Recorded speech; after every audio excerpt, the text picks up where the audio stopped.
আমাদের উদ্দেশ্য হলো ডায়াবেটিসের বিষয়ে সচেতন করা। আজকে 14ই নভেম্বর ওয়ার্ল্ড ডায়াবেটিস ডে। আজকে আমরা ডায়াবেটিসের ডাক্তাররা ডায়াবেটিস দিবস পালন করি এবং আমাদের সমস্ত ডায়াবেটিস রোগীদের সচেতন করি।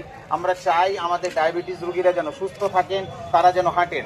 ডায়াবেটিসের একটা সহজ চিকিৎসা হলো হাঁটা। কোনো এক্সারসাইজ যদি না জানেন, কিছু না জানলেও আপনারা হাঁটতে পারেন। আর এই সহজভাবে আমরা হেঁটে দেখিয়ে একটা বার্তা দিতে চাইছি। আজকে আমাদের সাথে অনেক ডায়াবেটিস রোগী আছেন, তাদের বাড়ির লোক আছেন, স্কুলের ছাত্ররা আছেন, ডাক্তারবাবুরা আছেন, পুরুলিয়া শহরের অভিভাবকরা আছেন, ওয়েল উইশাররা আছেন, যাদের নিয়ে আমরা হাঁটছি এই বার্তা দেওয়ার জন্য। কিছু না যদি পারেন, ডায়াবেটিসের জন্য হাঁটুন, ওয়াক ফর ডায়াবেটিস। হাঁটার কোনো নিয়ম নেই, একটু দ্রুত গতিতে হাঁটলে ভালো হয়। 40 থেকে 45 মিনিট প্রত্যেকদিন হাঁটলে ভালো হয়। এবং সব থেকে জরুরি যে নিয়মটা, জুতো পরে হাঁটবেন, খালি পায়ে হাঁটবেন না।